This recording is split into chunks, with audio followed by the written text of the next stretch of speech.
दूसरे दिन प्रातःकाल मैंने दूसरे दिन के प्रातःकाल मैंने अपने गाइड से पूछा कि जिसका नाम सिखाम जी था, कहा कि सिखा साम जी, आप बताइए कि यहाँ पर योगी महात्मा रहते हैं, मैंने ऐसा सुना है। सिखा साम जी ने कहा, महाराज एक योगी तो रहते हैं, पर मैंने उनसे कहा कि तुम उसे उस योगी के दर्शन कराओ। सिखा साम जी ने कहा कि महाराज जी उनके पास जाना नहीं चाहिए क्योंकि वो तो खा जाते हैं। मैंने कहा तुम इस बात की परवाह मत करो, हे मोगी मुझे खा जाएंगे, तुम मुझे उनके दर्शन अवश्य कराओ। उन्होंने कहा, महाराज मेरी हिम्मत नहीं होती है मैं वहाँ जाऊँ, वह मुझे जाते ही खा जाएंगे।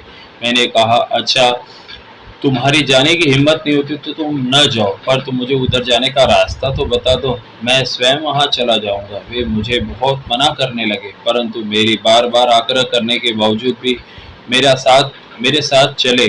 कुछ दूर से चलने के बाद रास्ता बताने को तैयार हो गए। फिर उन्होंने मुझसे चलते चलते ही कहा कि महाराज आपको कहीं वह योगी खा गया तो मैं जवाबदार नहीं हूँ, अब आप जानो आपका काम जाने। मैंने कहा तुम इस बात की तनिक भी चिंता मत करो, मुझे उनके स्थान की पहचान बता दो। उन्होंने दूर से अपने हाथ का इशारा किया। सीधे कुछ दूरी पर चलने पर नीचे की ओर इस प्रकार का एक पत्थर आएगा, उसके पास एक और पत्थर आएगा, उसे हटा देना, उसी गुफा के अंदर योगी रहते हैं।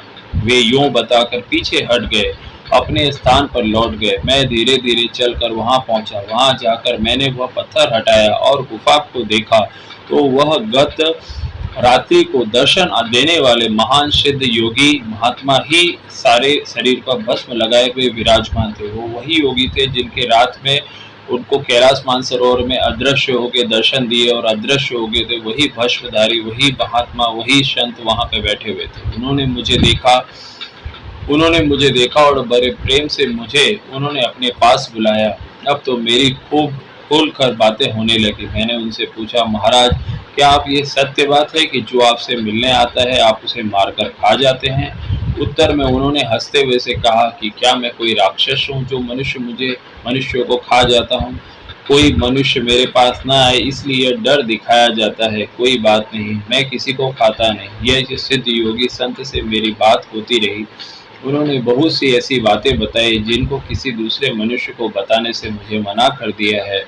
इधर मैं उनसे बात कर रहा था और बहुत देर होने के कारण इधर उधर मेरे साथी में मेरे न लौटने के कारण बड़ी चिंता कर रहे थे। वे सोच रहे थे कि योगी ने कहीं मुझे मारकर खा न लिया हो। वे दूर से मेरा नाम ले लेकर आवाज दे रहे थे, पर उनकी इतनी हिम्मत नहीं हुई मेरे पास में आ सके। मुझे इस बात के कुछ भी पता नहीं था। उन सिद्ध योगी को वहीं बैठे बैठे सब पता लग गया था। उन्होंने कहा कि अच्छा अब तुम जाओ, तुम्हारे साथी बहुत घबरा रहे होंगे, वे बड़े व्याकुल हो रहे होंगे, उन्हें चिंता हो गई होगी कि कहीं योगी जी ने मुझे मार न के खा नहीं लिया हो। मैंने कहा, महाराज आपको यह कैसे मालूम पड़ जाता है कि वे बड़े चिंतित हो रहे हैं?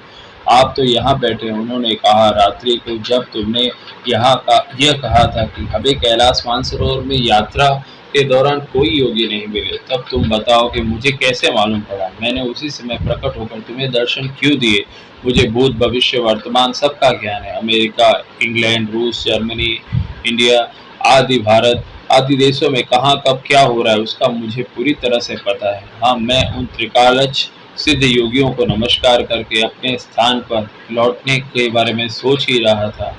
इतने में ही उन्होंने कहा, अपनी आंखें बंद करो। मैंने जैसे अपनी आंखें बंद करी उसके बाद सीधा मैं अपने साथियों के पास में वहाँ पे ही आंख खोली तो वहाँ पे साथियों के पास में ही प्रकट हुआ। आकर देखा तो मेरे साथी वास्तव में बहुत घबराए हुए थे, बहुत चिंतित थे। मुझे योगी के पास से जिंदा वापस लौटा देखकर बहुत प्रसन्न हुए। मैंने देखा कि उसके बाद मैं मेरे साथियों के साथ वापस अपनी जगह पे पहुंच गया। मैंने उन महान सिद्ध योगियों से भेंट की, अपने जन्म को सफल माना। इससे मुझे जो प्रसन्नता मिली मैं उसको वर्णन नहीं कर सकता। हमारे भारत के साधु संतों को कोटि कोटि नमन है जो कैलाश मानसरोवर में, और हमारे जो सिद्ध योगी हैं वो सूक्ष्म रूप से हर जगह व्याप्त हैं। उनको देखने वाला कोई होना चाहिए, उनको समझने वाला कोई होना चाहिए। आप कैलाश मानसरोवर के सिद्ध योगियों को अगर आप जैसे ही आप उनको आवकार करते हैं वो उस शरीर से कहीं पे भी पहुंच सकते हैं। वो आपको दर्शन भी देते हैं, वो आपकी बातें भी सुनते हैं, उनको सब मालूम है। आप जैसे ही उनको याद करते हो वो ज़रूर आपके पास आते हैं और आपको दर्शन भी देते हैं।